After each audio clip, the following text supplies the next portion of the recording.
फरवरी 14 आया तो बस एक साइड लवर्स का और दूसरी साइड उसको विरोध करने वालों का आवाज़, बस यही सुनाई देता है।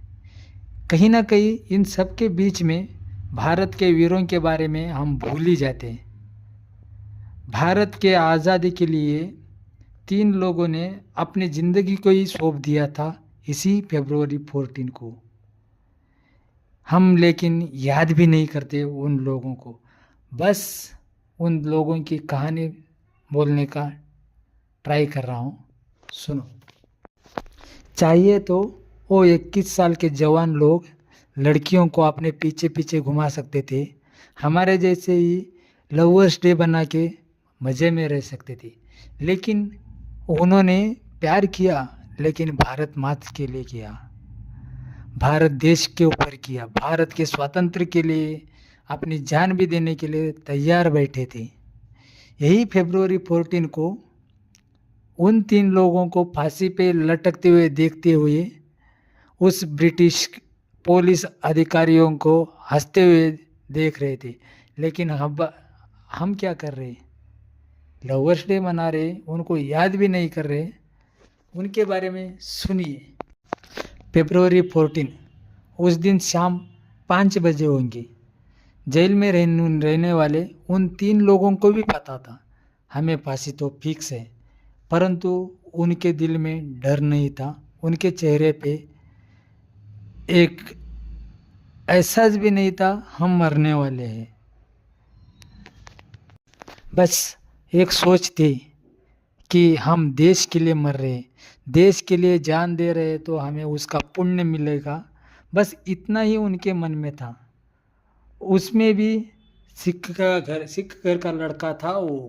वो लड़का राम प्रसाद बिस्मिल्लाह जी ने लिखा हुआ सरपोज की तमन्ना अब हमारे दिल में है। यही देख के सुन के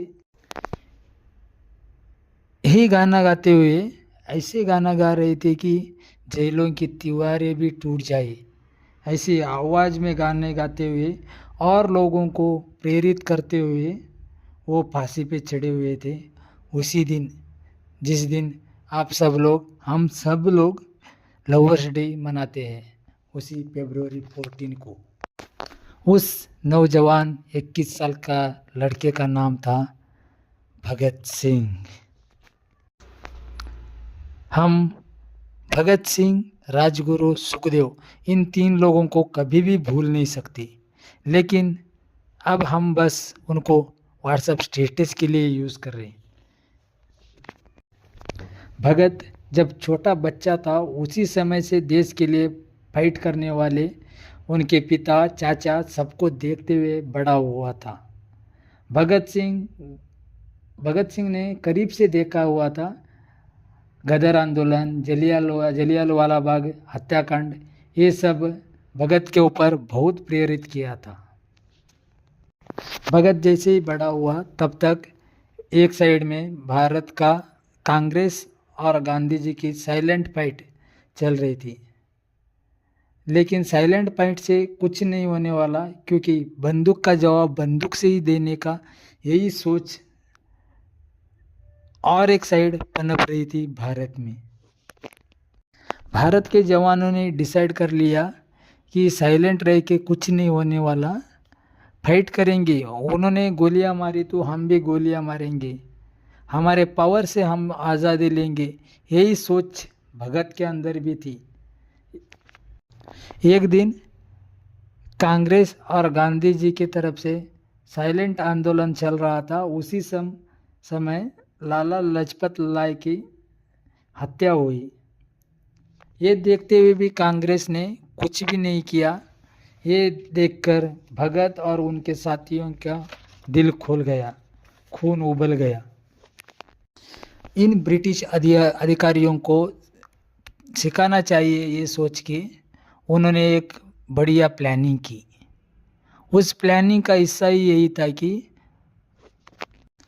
हम सब लोग मिलके असेंबली पे अटैक करेंगे, जान लेने के लिए नहीं, लेकिन हमारी जो पावर है वो दिखाने के लिए, और हमारी जो सोच है ब्रिटिश अधिकारियों को पता चलना चाहिए और सब लोगों को भारतवासी को पता चलना चाहिए, हम स्वातंत्र्य के लिए जान लेने के लिए भी तैयार बैठे हैं, जान देने के लिए भी तैयार बैठे हैं।